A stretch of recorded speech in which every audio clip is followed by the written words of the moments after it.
A truck driver was caught on video continuously slapping himself and screaming, followed by dousing his head with cold mineral water. He resorted to these measures to stay awake during long-haul trips. The footage is poignant, yet it reflects the daily reality for truck drivers in China. Many drivers commented under the video that they often resort to similar tactics. The hardships they endure, they say, can only truly be understood by fellow truck drivers. One trucker drove through the night eating chili peppers to ward off drowsiness and maintain alertness.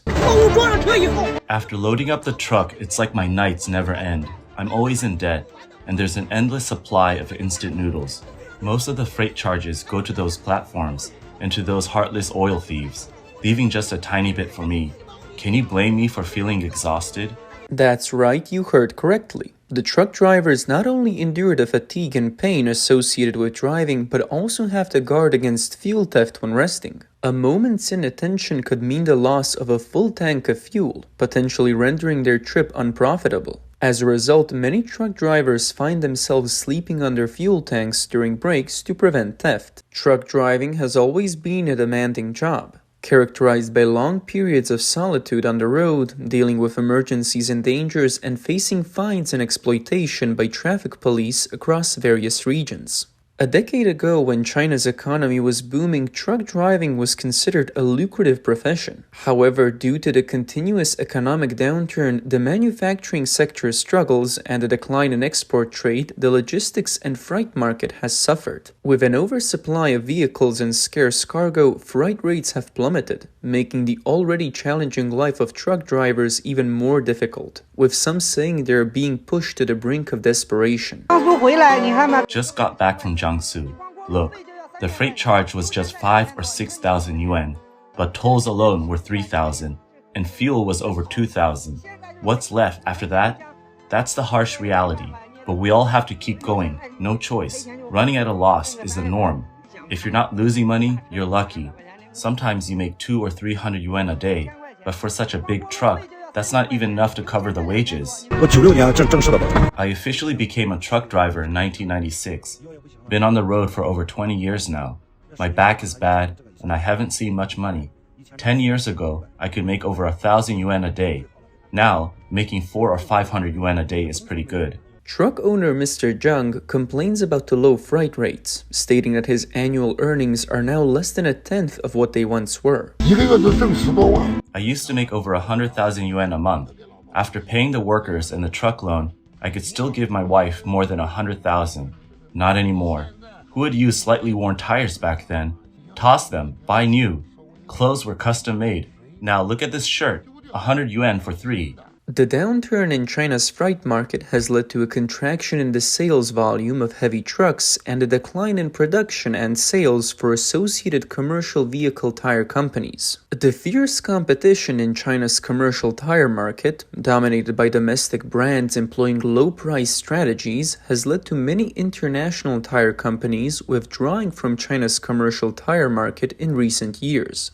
Bridgestone Corporation, a globally renowned Japanese tire manufacturer, recently announced it would officially close its Shenyang factory on February 28, 2024, signaling its exit from the Chinese commercial tire market. This move is seen as a timely retreat for Bridgestone, but sends a strong signal that the Chinese commercial tire market has entered a period of decline.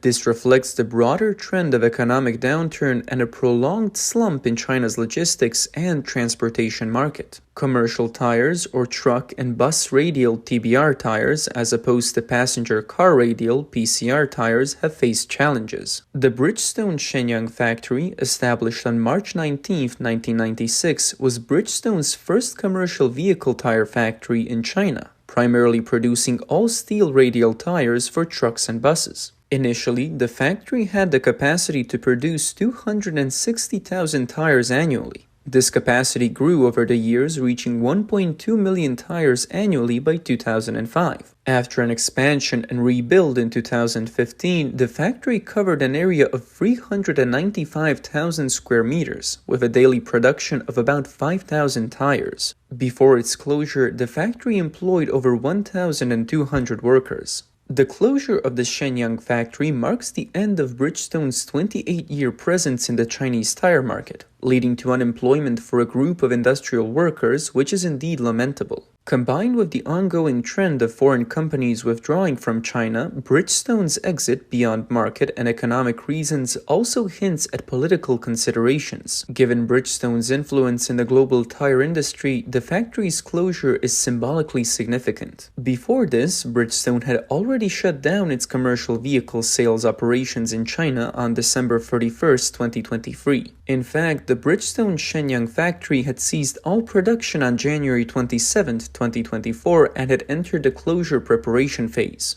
Bridgestone stated that the company was facing challenges such as a slower than expected recovery in the commercial tire market and weak international demand. Its commercial tire production and sales in China had declined, particularly affecting its supporting businesses. Despite numerous internal efforts to optimize capacity and reduce costs, the desired effects were not achieved and the company could not overcome its difficulties. In recent years, the replacement market for commercial vehicle tires in China has also been underwhelming. The reduction in commercial tire business inevitably impacts factory production.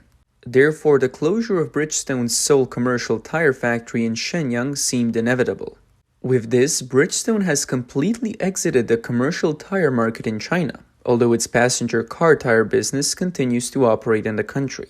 Since 2021, Bridgestone has been adjusting its truck and bus tire business in China. By the end of 2021, Bridgestone closed its factory in Huizhou, Guangdong, and consolidated its operations into its Shenyang production base. Before its closure, the Huizhou factory had a daily production capacity of 2,800 tires.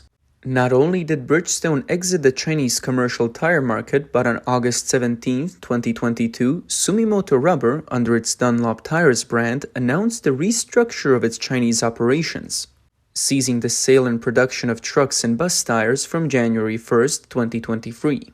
Dunlop, the world's fourth largest tire manufacturer, entered the Chinese market in 2002.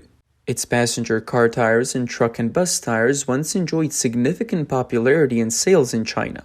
However, due to a continuous decrease in demand for truck and bus tires, Dunlop's sales in this category dropped to 400,000 tires in 2021, a reduction of 105,000 tires from 2022, resulting in substantial losses. Consequently, Sumitomo Rubber was forced to adjust its business strategy. Additionally, an industry insider mentioned that Sumitomo Rubber's truck and bus tires produced in China were mainly for export, primarily supplying overseas markets, with a relatively low sales volume in the domestic Chinese market. Sumitomo Rubber China Co. Ltd. made strategic adjustments at two key points in time: ceasing the production and sale of truck and bus tires for the Chinese market from 2023 and stopping the production of truck and bus tires for overseas markets from April 2024. This effectively means Sumitomo Rubber has completely withdrawn from the sale and production of commercial tires in China. Japanese tire manufacturer Yokohama quietly ceased production at its truck and bus tire factory in Suzhou, Jiangsu in 2017. Subsequently, adapting to market needs, the factory was upgraded and transformed into a passenger car tire manufacturing facility. Another company, Kumho Tire's truck and bus tire factory in Nanjing, which was completed in 2008, played a significant role in Kumho's efforts in the Chinese truck and bus tire market.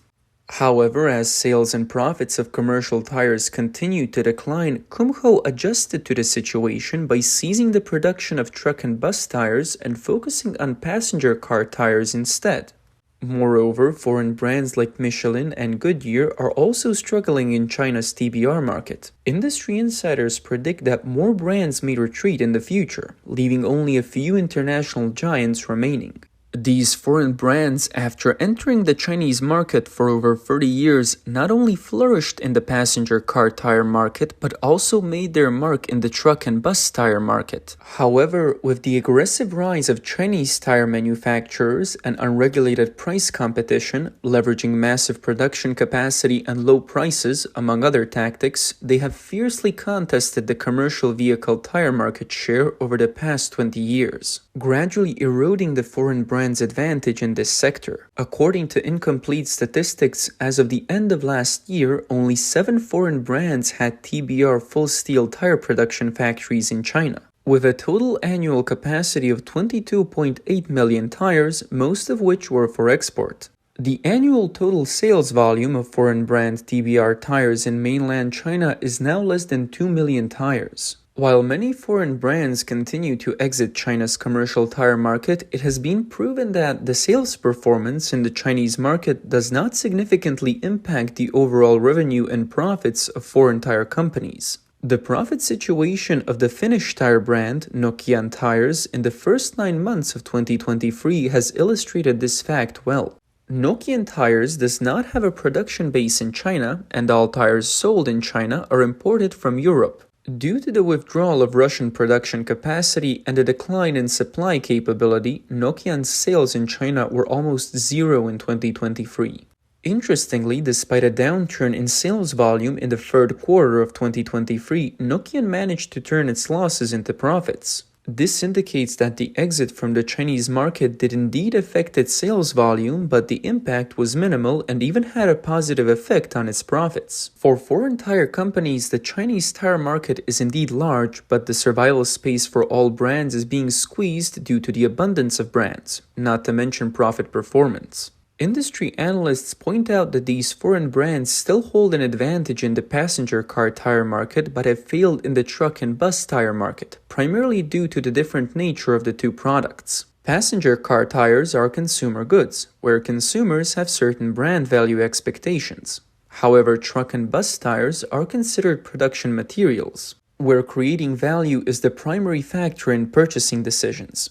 In the current competitive and low-profit freight market, the primary consideration for most truck and bus tire users is cost. Looking at how much profit the tires can bring, durability comes second and the brand often ranks third or even lower. Foreign brands and Chinese brands have taken two distinctly different paths in this regard. Foreign brands focused on the total cost of tire life, aligning with the mature logistics systems in the West, prioritizing safety, low rolling resistance, comfort, and retreadability in tire design, aiming to create sustainable, long-term value for drivers. Conversely, the strategy for domestic TBR tires is more direct, offering the lowest price to users and even featuring products priced by weight, with designs focusing on wear resistance and load capacity. These low-priced products precisely meet the needs of Chinese truck drivers, as most fleets and drivers are currently focused on survival, preferring the cheapest tires possible to save money for fuel and tolls. However, choosing such inferior tires carries significant risks, greatly increasing the likelihood of tire blowouts during driving. On March 22, 2023, in Chaozhou, Guangdong, a truck suddenly experienced a tire blowout while driving. The force of the blowout was so strong that it knocked items off a refrigerator in a nearby shop, fortunately not injuring any pedestrians. On May 3, 2023, in Guangzhou, a Porsche and a truck were driving side by side when the truck suffered a tire blowout, causing severe damage to the Porsche. Additionally, these low-quality, low-priced Chinese tires have been dumped overseas, leading to several countries and regions worldwide to impose, quote, anti-dumping and countervailing duties on Chinese tires.